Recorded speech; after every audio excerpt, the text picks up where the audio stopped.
Pierre Larouteroux, bonjour. Vous Bonjour. êtes économiste, un des rares qui avait vu venir la crise de 2008.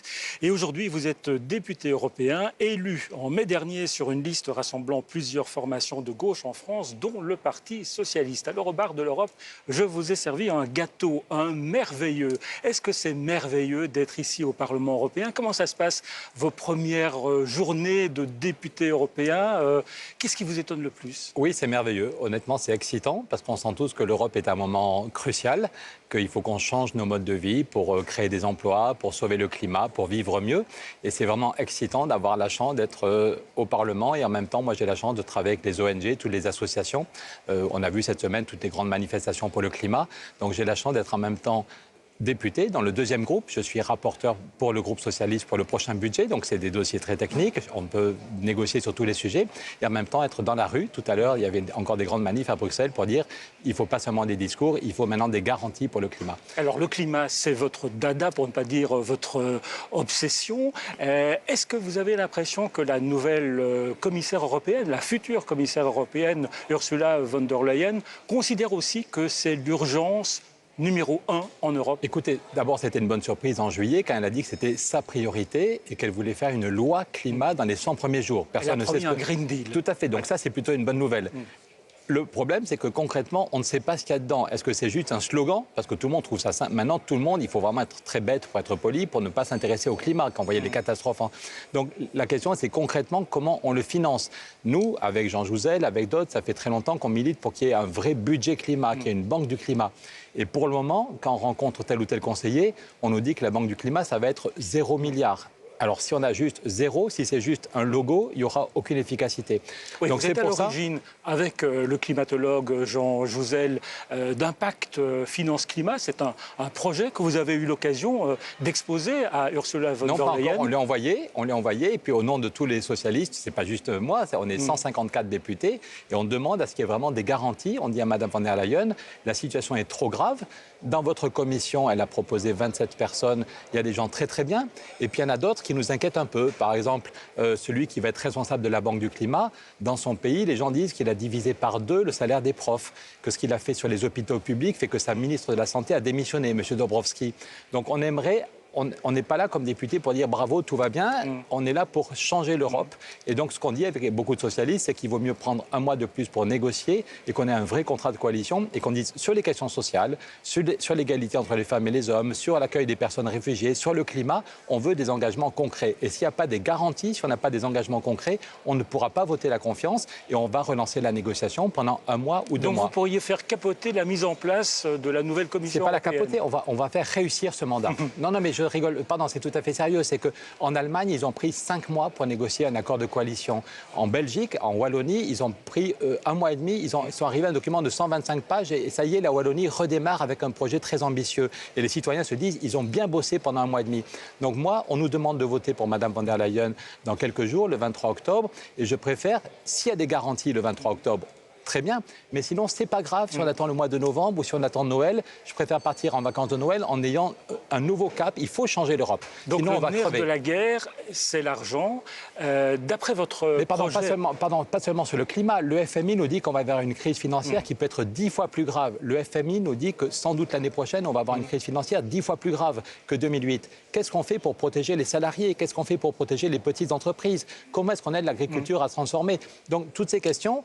Aucun de nous, il faut être un peu modeste, je n'ai pas la solution, le groupe socialiste n'a pas toutes les solutions, mais on veut une vraie négociation sur un contrat de coalition avec des garanties très concrètes. Mais sur le climat, il faudrait quelle enveloppe? 100 milliards par an? Non, 500 milliards? la Cour des comptes européenne, c'est des gens sérieux, dit qu'il faut chaque année 1100 milliards.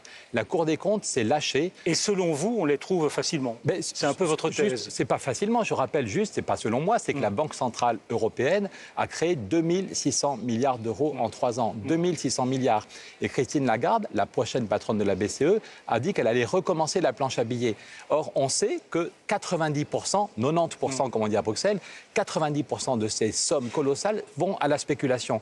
Et c'est pour ça qu'on risque d'avoir une énorme crise. Donc, est-ce qu'on continue avec la Banque centrale à nourrir la spéculation ou est-ce que cet argent, on le met pour créer des emplois? En France, en Belgique, en Allemagne, si on a le pacte climat qu'on propose, on aurait des financements pendant 30 ans pour isoler nos maisons, isoler nos écoles ou nos universités. Mais alors, est-ce que c'est le bon moment de demander à la BCE de l'argent, d'investir dans le plan climat, alors que vous prédisez dans votre boule de cristal une nouvelle crise financière? Alors techniquement, ce n'est pas la BCE, parce qu'on ne veut pas toucher les statuts de la BCE, ce serait la Banque européenne d'investissement. Mais justement, s'il y a une crise financière qui va...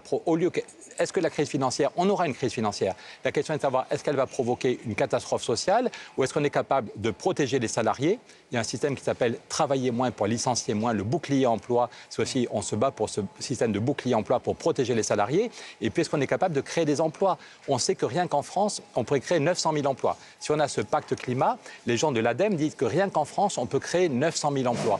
Donc, si le monde entier tombe en récession, c'est quand même bien que l'Europe crée des emplois et qu'on vive bien.